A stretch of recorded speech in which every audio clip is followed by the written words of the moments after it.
Chaque année, la branche famille de la sécurité sociale fait le point sur ses actions pour lutter contre la fraude et s'assurer que les prestations sont versées correctement. Julien Orlandini, directeur de la CAF du Var, nous explique comment ces fraudes évoluent et les nouvelles mesures prises pour les détecter et les sanctionner. Alors le premier bilan sur la fraude, c'est qu'on est plutôt sur une légère augmentation de la détection de la fraude en 2023 par rapport à 2022, puisqu'on est à 7,5 millions d'euros qui ont été détectés au niveau du département, donc plus 2%. La tendance en 2024 est meilleure, alors si je peux dire, parce qu'en fait on ne peut pas jamais se réjouir du fait que la fraude évolue, on peut se réjouir en revanche qu'on la détecte mieux, ce qui est le cas, puisqu'on est à peu près autour de 10% d'augmentation.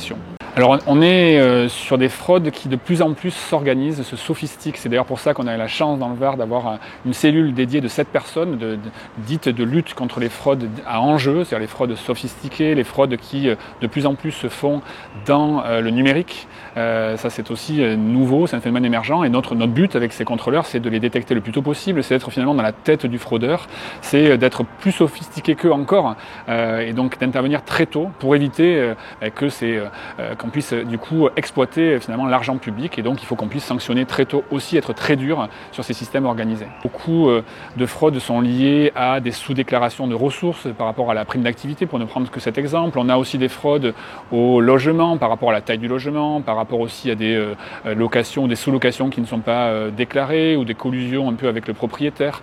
On a des fraudes aussi à la résidence, c'est-à-dire pas de présence sur le territoire, donc il n'y a pas de profil type de fraude.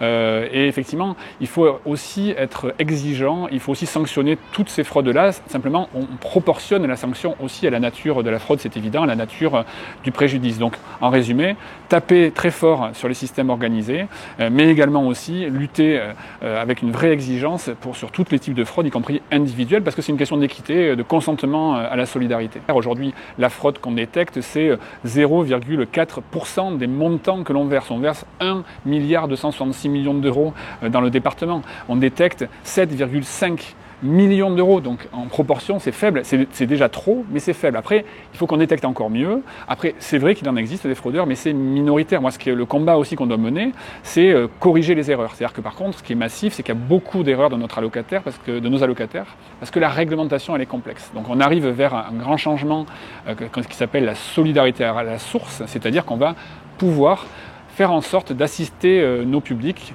Pas de déclaration trimestrielle, ou en tout cas dans les déclarations trimestrielles, ils vont avoir une déclaration pré-remplie. Donc ça va beaucoup changer. Il faut qu'on arrive à simplifier les démarches, il faut qu'on arrive à continuer à détecter les erreurs, sans oublier ceux qui aussi ne font pas valoir leurs droits. L'étape de généralisation de la solidarité à la source, normalement c'est mars, il y a une expérimentation d'abord qui va commencer, avec d'ailleurs chez nos voisins des Alpes-Maritimes. Si je dois le dire simplement, c'est aujourd'hui un allocataire de la prime d'activité ou du revenu de solidarité active, tous les 3 mois fait une déclaration trimestrielle. Et puis alors il doit se débrouiller, entre guillemets, à essayer de reconstituer ses ressources. C'est parfois complexe. Et je disais, il y a beaucoup d'erreurs. Demain, donc à partir de mars, il y aura une déclaration pré-remplie, c'est-à-dire un peu comme pour la déclaration de revenus. C'est au social ce qu'on fait au fiscal. Il n'aura plus lui-même à reconstituer ses ressources, c'est quand même un grand changement. Il aura donc une donnée beaucoup plus fiable, il n'aura juste qu'à mettre éventuellement des données complémentaires, s'il touche une pension alimentaire, s'il a parfois pour les auto-entrepreneurs aussi.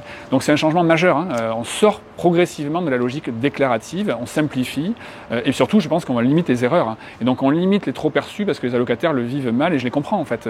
C'est vrai qu'il y a beaucoup de trop perçus quand ils se trompent, parfois quand nous on se trompe, et ça va vraiment aider à le réduire.